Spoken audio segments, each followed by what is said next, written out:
last week. What was Trent Bray like this week?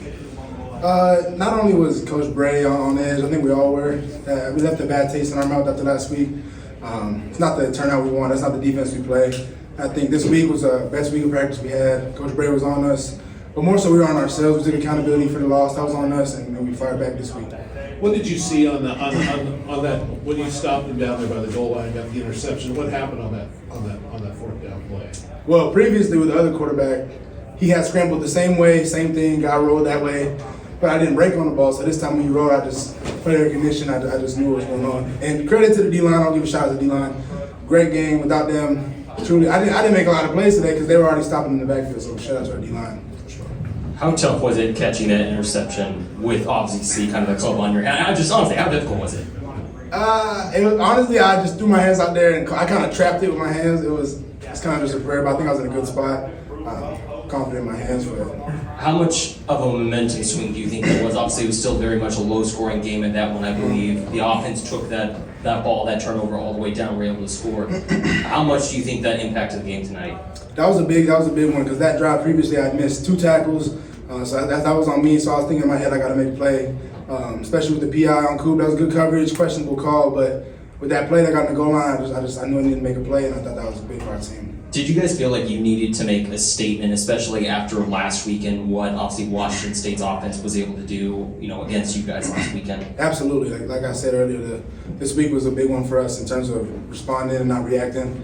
We knew what we were capable of, and I think we did a good job displaying that tonight.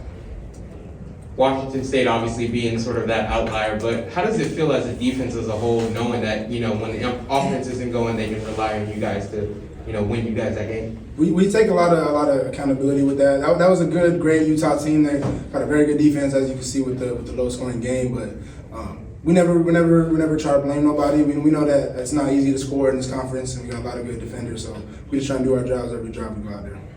How difficult is it to play against a team when they're running in and out different quarterbacks like that? It's difficult. That team, back-to-back champs. I know the score didn't dictate how they are as a team, but they know how to win. They're back-to-back champs. It's a good win for us. Just they can win though, but that was a good play.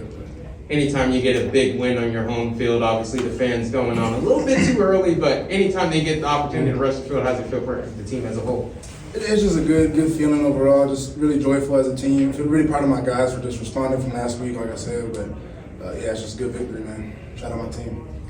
You said Bray was on edge. You said D was on edge. Yeah. Can you give us insight into the week? Like, what did it look like behind the scenes as you guys were on edge, trying to cover from last week? It wasn't so much doing anything differently. I think it's just our approach to practice, to film, to our preparation. We always try and preach. We respect teams by how we prepare for them. I think this was one of the best weeks we did that. We prepared. We knew what was going on. Defense, like I said, D-line played great. Corners, DBs, they responded from last week, covered their butts off this week, and I think we had a great game with that. When obviously at halftime is 7-0, the defense is playing pretty well. How big was that second touchdown just from a mental standpoint for you guys, knowing you had a little bit of a cushion at that point? Yeah, with games like these, when low scoring, I think momentum is one of the biggest factors in this. So with that, we had already our confidence coming back out from the locker room. We knew how the game was going to go. But with that touchdown, just having a 2-score game just gives us a lot more hope and a lot more confidence we go out there.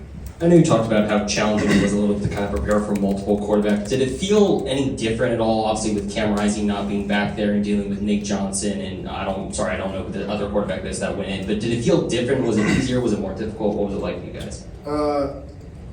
I think it would have been the same outcome, but Cam Rising's a great player. I don't want to take nothing away from him or the 2 quarterbacks that are out there. They're a great team, like I said, they know how to win. But Cam Rising is a great player. I think it would have been a little more challenging, but no disrespect to the other 2 quarterbacks for sure. Knowing that how difficult Pac-12 play is and going 0-1 obviously to start the season, did you guys feel like that this was a must-win game for you guys, especially with number 10 Utah in your house, and knowing that if you go down, go 0-2, the potential of making a Pac-12 championship is that much harder to get to? Yeah, from now on, each week is the same. This is no winner go home. You know what I'm saying? No more losses for us.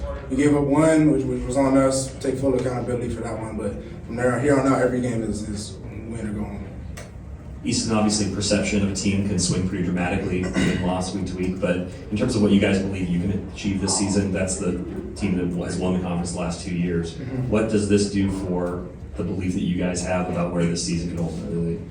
I think we've had this belief going from last year, going 10-3. We knew what we were doing. We knew how the season was going to go this year, but I think this is just one step. We go each day, each game. You know what I'm saying? I don't want to think too far ahead and think we got about a championship with still all conference to play. But I think that was a big part of where we're looking to go, for sure.